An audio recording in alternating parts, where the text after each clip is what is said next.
Today we start with Chapter 9, entitled Courthouse Days, spelled D-A-Z-E. In the fall of '48, the snow came early, loads of it, in October. Max and Earl, who'd both been working for DIMP, came down Grizzly Gulch from road building at the Hunky Dory mine. Next day, we all headed up to Arapahoe. Having worked the year before, Earl at the Midway lift and Max on the top of Norway Mountain, they expected they'd be running the lifts again. But lo and behold, there were no jobs. The Arapahoe Basin Corporation had hired an entire new crew from Georgetown. It was a shock to all of us. "Come on, let's go skiing," Max said to me. "If I'm out of a job, I'll just ski." I felt depressed and worried, but followed him up in the single chairlift which he and Earl had helped to build 2 summers before. It was a beautiful day with perfect powder snow. Maybe it'll all work out, I hoped.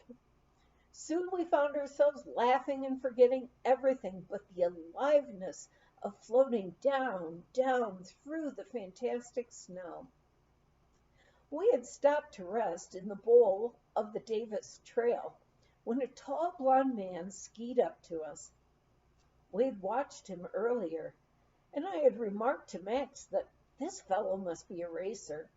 He skied the steepest trails so easily and yet faster than anyone I'd ever seen. "Let me introduce myself.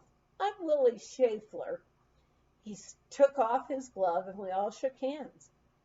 "I've just been hired to run the ski school here.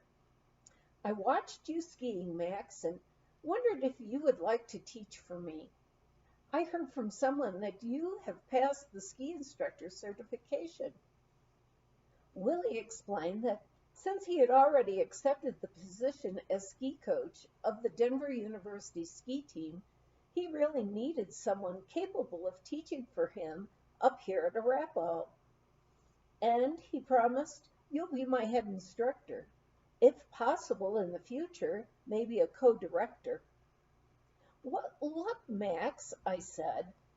"After all, you really weren't cut out for sitting in that wind and snow-blasted shack on the top of Norway Mountain all winter."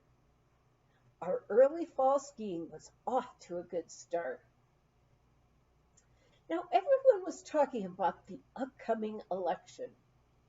I had voted back in Pennsylvania in 1936 and 1940. I decided I'd better register so I could vote in Colorado and in Summit County. Someone at the courthouse asked me what I was, a Democrat or a Republican. I was puzzled and answered, "I don't know what I should be. Up here in the mountains, we read the Summit County Journal, but the news is all local news. I don't know what's going on out there in the outside world." Realizing I wasn't a very good citizen, I tagged along one day with Oma and Opa over to Breckenridge, where they registered as Republicans.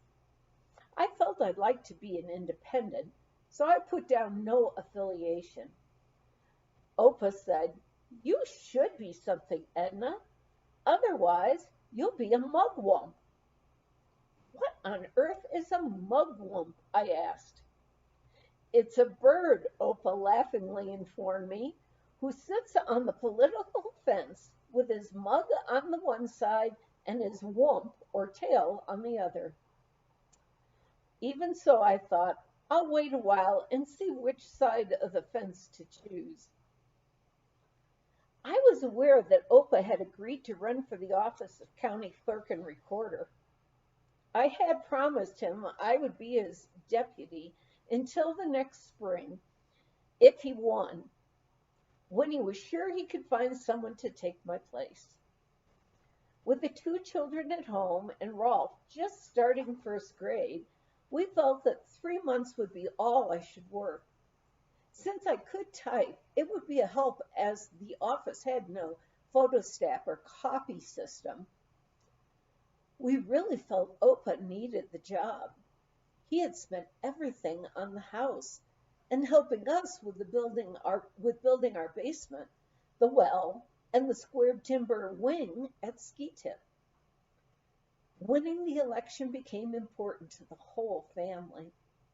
It looked as if we'd all be scratching for some kind of income. None of us realized that both Oma and Opa, being over 65, could have drawn old age pensions, and Opa Social Security. Both payments were well over what he'd make as county clerk. This is one case where ignorance was not being bliss. Opa and I would get into his little Ford and go campaigning down the Blue River, that is, up to Breckenridge and over to the mining towns of Montezuma and Kokomo. Sometimes we took turns to go electioneering. One day I drove up to the door of a low log ranch house. The door stood open and a voice called out, "Come on in. Don't mind the chickens. Shoo 'em aside and they'll get out of your way." The friendly, stout woman pulled out a chair at a round oak table and invited me to sit down. Most of the table was heaped with papers and dishes, except for one side where she was stirring batter in a big crockery mixing bowl. "I'm baking up a batch of cookies," she said. "Here, have some, fresh out of my oven." Happily, I took a couple of the delicious crisp cookies and then two more. While I was munching on the cookies, she kept up a stream of talk. The ash bin of the big cook stove was full to the brim. It was pulled out to leave more room under the firebox for ashes to fall directly onto the dirt floor below. In the middle of the room was a barber stool with a red plush cover. It had a foot pedal so it could be pumped up. Evidently, this enabled a person to be closer to the one light bulb hanging overhead from a long cord. "That's my brother's chair," I was told. "He likes to sit there and read the newspaper." As I explained my election campaign, the chickens scurried in and out of the room, pecking at crumbs. The woman broke eggs into the batter. One egg rolled off the table onto the dirt floor. Without stopping her chatter, she tore off a piece of the egg carton, scooped up the egg from the floor, and dropped it into the batter. "Here, have another cookie," she said. I declined, thanked her, saying I really must get on my way. "You'll sure have my vote," she screamed after me. "Come by any time. I'll put on the coffee pot and we'll have some more cookies."